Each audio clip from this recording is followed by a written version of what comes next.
Josué, chapitre 4. Lorsque toute la nation eut achevé de passer le Jourdain, l'Éternel dit à Josué, « Prenez 12 hommes parmi le peuple, un homme de chaque tribu. Donnez-leur cet ordre. Enlevez d'ici, du milieu du Jourdain, de la place où les sacrificateurs se sont arrêtés de pied ferme, 12 pierres, que vous emporterez avec vous, et que vous déposerez dans le lieu où vous passerez cette nuit. » Josué appela les 12 hommes qu'il choisit parmi les enfants d'Israël, un homme de chaque tribu. Il leur dit, « Passez devant l'arche de l'Éternel, votre Dieu, au milieu du Jourdain, et que chacun de vous charge une pierre sur son épaule, selon le nombre des tribus des enfants d'Israël, afin que cela soit un signe au milieu de vous. Lorsque vos enfants demanderont un jour, « Que signifient pour vous ces pierres ?» vous leur direz, « Les eaux du Jourdain ont été coupées devant l'arche de l'alliance de l'Éternel. Lorsqu'elle passa le Jourdain, les eaux du Jourdain ont été coupées, et ces pierres seront à jamais un souvenir pour les enfants d'Israël. » Les enfants d'Israël firent ce que Josué leur avait ordonné. Ils enlevèrent 12 pierres du milieu du Jourdain, comme l'Éternel l'avait dit à Josué, selon le nombre des tribus des enfants d'Israël. Ils les emportèrent avec eux et les déposèrent dans le lieu où ils devaient passer la nuit. Josué dressa aussi 12 pierres au milieu du Jourdain, à la place où s'étaient arrêtés les pieds des sacrificateurs qui portaient l'arche de l'Alliance. Et elles y sont restées jusqu'à ce jour.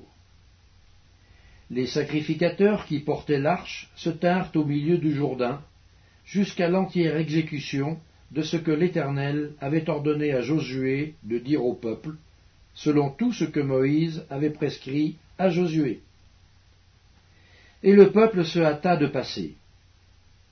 Lorsque tout le peuple eut achevé de passer, l'arche de l'Éternel et les sacrificateurs passèrent devant le peuple.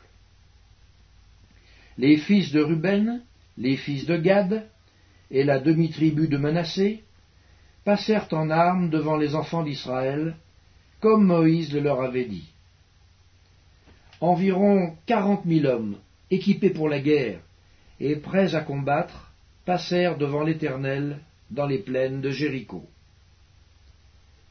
En ce jour-là, l'Éternel éleva Josué aux yeux de tout Israël, et ils le craignirent comme ils avaient craint Moïse tous les jours de sa vie. L'Éternel dit à Josué, « Ordonne aux sacrificateurs qui portent l'arche du témoignage de sortir du Jourdain. » Et Josué donna cet ordre aux sacrificateurs, « Sortez du Jourdain. » Lorsque les sacrificateurs qui portaient l'arche de l'alliance de l'Éternel furent sortis du milieu du Jourdain, et que la plante de leurs pieds se posa sur le sec, les eaux du Jourdain retournèrent à leur place et se répandirent, comme auparavant, sur tous ses bords. Le peuple sortit du Jourdain le 10e jour du 1er mois, et il campa à Gilgal, à l'extrémité orientale de Jéricho.